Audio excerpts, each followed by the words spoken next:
Ivy and Bean get to work. The Shoe of Plenty. Ivy said she had to go to her house before they started divining. That was fine with Bean. She had to go to her house too. Once she was there, she scurried upstairs to her room. She knew she had some quarters somewhere, but she didn't know exactly where. Sometimes she hid them in her shoes. Sometimes she hid them in her socks. Sometimes she hid them on the little ledge at the top of her door. It was hard to remember which place she'd hid them last. But boy, no burglar was going to get her quarters. Eventually, she found them inside a fancy box on her dresser, 12 of them.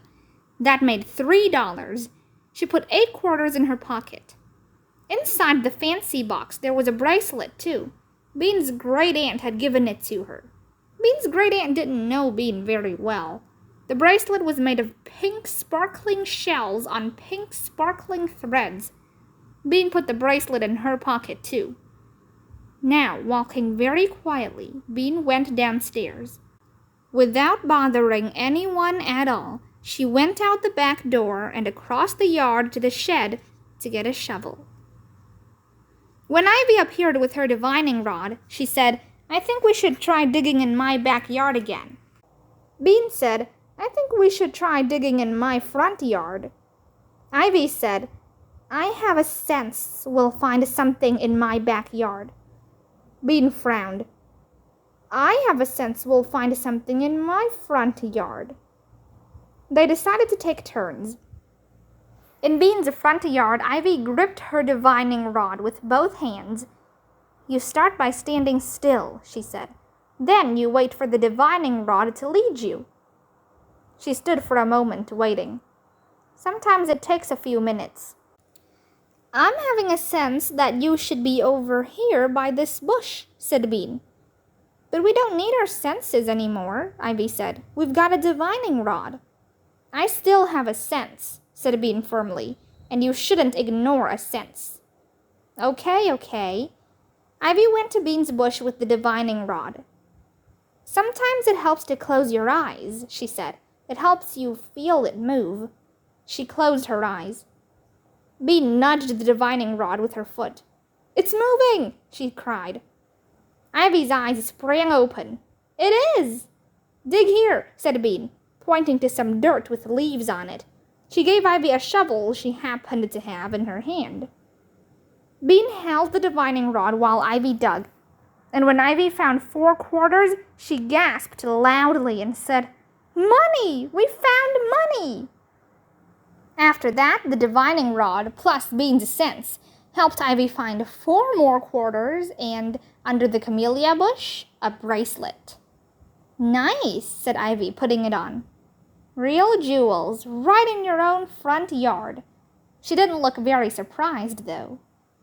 "I had a sense they would be here," said Bean. "It's your turn now," said Ivy. "Let's try my backyard again." So they did, and there the divining rod, plus Ivy's sense, allowed Bean to find a dull teapot. "It's an antique," said Ivy, clasping her hands. "It's probably worth a lot." "Good," said Bean. "I'm having a sense that you should take the divining rod over there," said Ivy, pointing to a patch of weeds.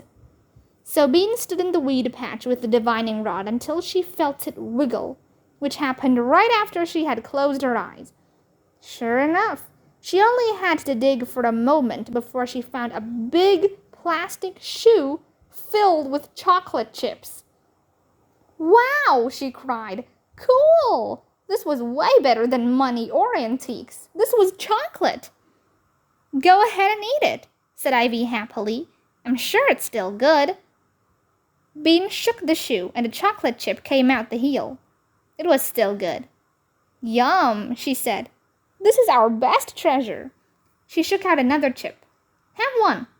"Thanks," said Ivy. They sat down side by side in the weeds, eating chocolate chips. "These are delicious, but maybe we should save some for tomorrow," said Bean between chips. She pictured the big plastic shoe in the center of the treasure table. She pictured everyone admiring it. She pictured Leo looking at it hungrily. She pictured herself giving him half a chip. Ha! Ivy smiled in a satisfied way. I think we're all caught up, don't you? Sure, said Bean. We found money, jewels, antiques, and candy. We're rich. There might be one or two more things around here, said Ivy. She glanced at a weed patch across the yard. But we don't want to be greedy. Yeah, it's bad to be greedy, said Bean. Ivy nodded. Let's each have another chocolate chip to celebrate our treasure. So they did. Showtime! Vanessa told the 5 first graders sitting under the picnic table that they had to move. We're having a treasure show, she said. But this is our clubhouse, said a skinny first grader. If you move, your club can look at our treasure before anyone else, said Bean. The first graders moved. Each of the treasure hunters got a section of the table. It was a big table, but even so, Doucet couldn't fit all of his cans in his section. He was loaded with cans. He was a can millionaire. He put 20 cans on the table, and the rest stayed in a bag beside it. Vanessa was almost done gluing her plate together. She brought the glued part and 4 leftover pieces. It had beautiful flowers on it, and even a golden rim. Who knows how much money it will be worth once I finish gluing, she said. Eric brought only his golden box with the mirror. He could always get more treasure from his grandma's yard, he said, whenever he felt like it. He set the golden box in the middle of his section, where it glowed. Leo brought the golden U-jet, the silver earring, the 50 cents his mom had given him for her necklace, and a tiny robot he'd found the day before. I don't think the robot is an antique, though, he said modestly. Margalie lined up all her coins, quarters, dimes, nickels, and the 4 pennies she had picked up before she stopped picking up pennies. It comes to $3.24, she said. Free money. Emma had forgotten to bring her toy motorcycle and the glass monster she had found, so she drew a picture of them and laid it in her section. Ivy and Bean shared a section. Carefully, Ivy lined up her 8 quarters in the back. Directly below, she spread out the sparkling shell bracelet. Bean plopped down the antique doll teapot. And then, at the front of the table, she placed the shoe full of chocolate chips. Can I have one? Asked Emma. Not until the show's over, said Bean. Since Ivy was a good speller, she had written the sign. It said, Treasure Show, and Bean had drawn flowers around the words. It was very pretty. They taped it to the table. Then each of the treasure hunters stood behind their section and waited. The first graders zoomed over. They looked at the treasure. How much does the robot cost? Asked the skinny first grader. It's treasure, said Leo. It's not for sale. The first grader turned to Bean and Ivy's section. Can I have a chocolate chip? Sorry, said Bean. It's treasure. Food isn't treasure, he said, walking away. Rose, the yard duty, came over. Just make sure you pick up all this junk at the end of lunch, kids, okay? It's treasure, not junk, said Doucet. He pointed to his cans. These are worth big bucks. Treasure show? Someone hooted. You call that treasure? It was Roddy, the 5th grader, and his soccer friends. That's stuff you find in the garbage can. Bean was getting tired of hearing this kind of thing. What do you know about treasure? She snapped. Nothing. I do, said a voice. I'm a treasure expert. It was Elsa, the 5th grade treasure hunter.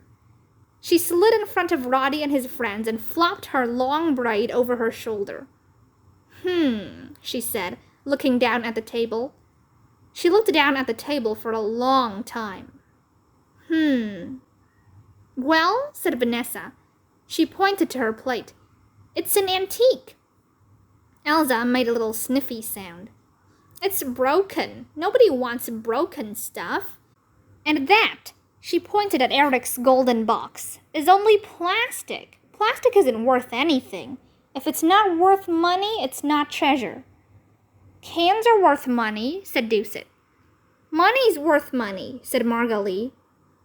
Elsa made a face. Cans aren't treasure. A quarter you find on the ground isn't treasure. Treasure is something people want. Treasure has to be something good, something special. She picked up Emma's drawing, looked at it, and put it down. What's that supposed to be? Nothing, said Emma. She folded her picture in half. Bean noticed Leo sliding his Ujet into his pocket. Margalie put her hands on top of her coins. Now Elsa came to Bean and Ivy's section. Her eyes flicked over the teapot and the coins and came to rest on the bracelet. Okay, this could be treasure. It's pretty good. Where'd you find it? I dug it up, said Ivy, in a secret place. Cool. Elsa picked up the bracelet. It could be worth something, she said. You should take it to a jewelry store and ask them what it's worth. I don't care what it's worth, said Ivy. It's my treasure. Elsa shook her head and put down the bracelet.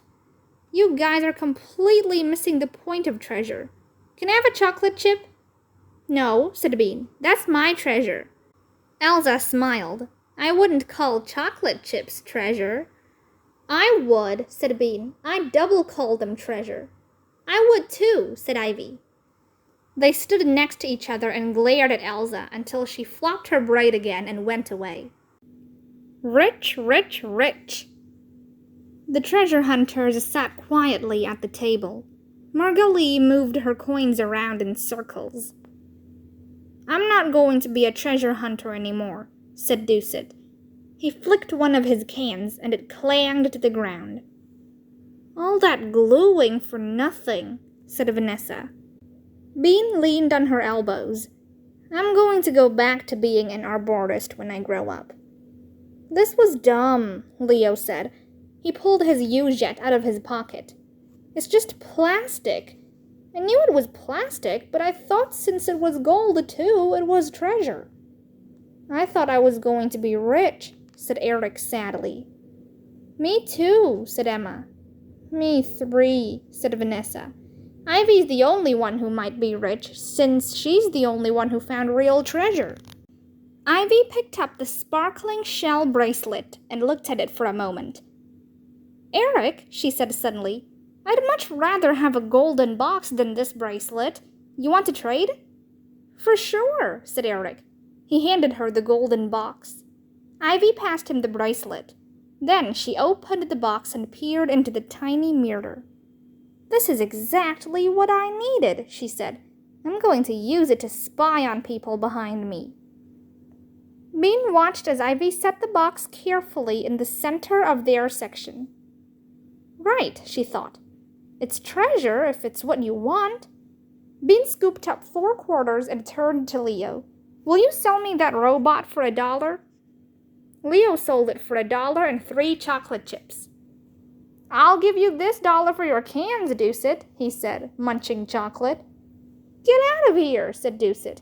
These cans are worth $3 at least. I've got $3, said Margalie, but I want your shoe, Bean. With the chocolate chips in it, said Bean. No way, you can have the shoe empty for $3. Rip off, Eric yelped. Hey, Margalie, let's go in together. So, 1 bracelet and $3 for the shoe and the chocolate chips. Only half the chocolate chips, whispered Ivy. Half the chocolate chips, yelled Bean. No, yelled Eric. All. How about 20 cans and $3 and the bracelet, yelled Doucet. For all the chocolate chips and the shoe. $3.50. I don't have $3.50. Leo, lend me 50 cents. No way! Get out! Pretty soon everyone was yelling. They yelled for a long time. And when they were finally done, Ivy and Bean had sold all the chocolate chips, the shoe, and 2 quarters to Doucet, Vanessa, Leo, Eric, and Margalie for 25 cans, $3, a Ujet, most of a plate, the bracelet that Ivy had traded in the first place, and 10 chocolate chips. Ivy and Bean divided their 10 chocolate chips into 2 piles of 5 and popped them into their mouths. Just as they swallowed, the end of lunch bell rang. The treasure hunters rose, gathering their cans and coins and antiques and toys into their arms, and began to walk toward Miss Arubitate's classroom.